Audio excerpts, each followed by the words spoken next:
Təsərrüfat subyekti kimi, hüquqi şəxs kimi qeydiyyata alınmaq istəyən şəxs dövlət vergi orqanlarında mütləq dövlət qeydiyyatına alınmalıdır. Kommersiya hüquqi şəxslərin dövlət qeydiyyatı bildiyiniz kimi 2008-ci il yanvar ayının 1-dən bir pəncərə prinsipinə uyğun olaraq Vergilər Nazirliyi tərəfindən həyata keçirilir. Hüquqi şəxsin deməli qeydiyyatı üçün bir ilk növbədə təsisçilər 2 nüsxədə nizamnamə tərtib etməli və təsdiq etməlidir. Yəni təşkilati hüquqi formasından deməli asılı olaraq hüquqi şəxslərdə təsisçilər 1 və yaxud da ki 3-dən çox ola bilər. Məsələn, məhdud məsuliyyətli cəmiyyətin təsis edilməsi üçün təsisçilərin sayında hər hansı bir hədd yoxdur. Yəni 1, 2, 3 və daha çox şəxs məhdud məsuliyyətli cəmiyyəti təsis edə bilər.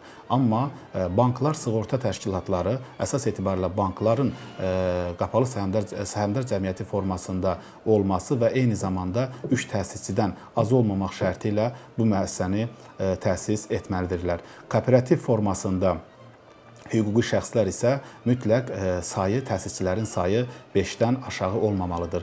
Bu tələblərə cavab verməklə 2 nüsxədə nizamnamə tərtib edib, eyni zamanda ilk növbədə hüquqi şəxsin dövlət qeydiyyatı haqqında ərizə ilə dövlət vergi orqanlarına müraciət olunmalıdır.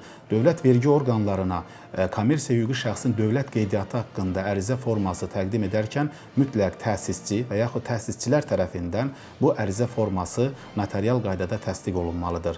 Və bu ərizə formasına əlavə olunmuş bir sıra sənədlər vardır. İlk öncə qeyd etdiyim kimi 2 nüsxədə nizamnamə ki, onun bir nüsxəsi dövlət vergi orqanlarında qalacaqdır, bir nüsxəsi isə təsisçiyə qeydiyyata alındıqdan sonra təsisçiyə qaytarılacaqdır.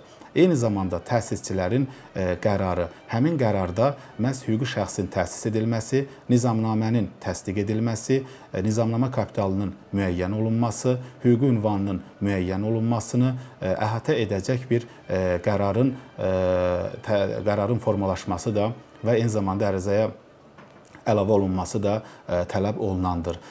Digər tərəfdən, mütləq rəhbərin təyin olunması barədə qərar da həmin ərizəyə əlavə olunmalıdır. Digər tələb olunan sənədlərə dövlət rüsumu haqqında qanuna əsasən ödəniləcək dövlət rüsumudur. Dövlət rüsumunu təsdiq edən sənəd qəbz şəklində təqdim oluna bilər. Bununla bağlı qeyd edim ki, kənd təsərrüfatı fəaliyyəti ilə məşğul olmaq qarşısına məqsəd qoyan hüquqi şəxslər dövlət rüsumu 3 manat, digər hüquqi şəxslər 11 manat, banklar isə və xarici kommersiya hüquqi şəxslərin məhz filial və nümayəndəlikləri isə hüquqi şəxs kimi dövlət qeydiyyatına alınmaq üçün 220 manat dövlət rüsumu ödəməlidirlər.